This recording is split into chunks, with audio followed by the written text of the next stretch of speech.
The last 2 days we've held a workshop with the Industrial Design Department for clay modeling.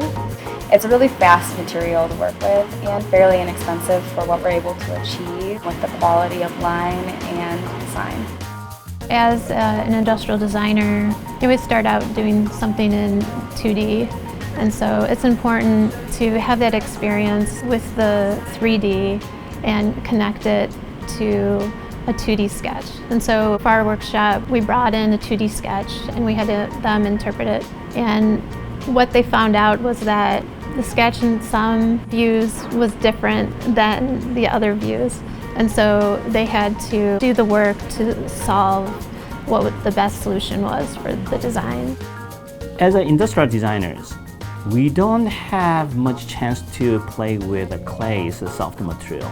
A lot of times the students use much harder, much denser material, and clay is usually used by professional modelers or the automotive designers. And students will learn how to visualize their ideas in 3D forms using completely different materials they've never used before and different techniques. So students will have another tool to visualize their ideas. The kind of clay we use is automotive clay and heat it in ovens.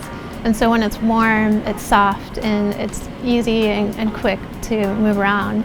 And then it cools down, it gets harder. And so when we're sculpting, we can really get detailed, but for production purposes, it pretty much stays in place. And so we're able to scan it and put it into math data so we can make the stamping for the car.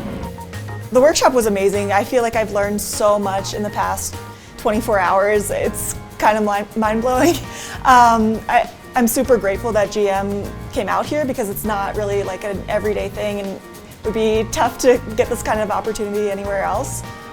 I've never picked up clay before and modeled it this way. I think it kind of lit that fire and for me to just have fun with it and make a ton of models and just see where it goes.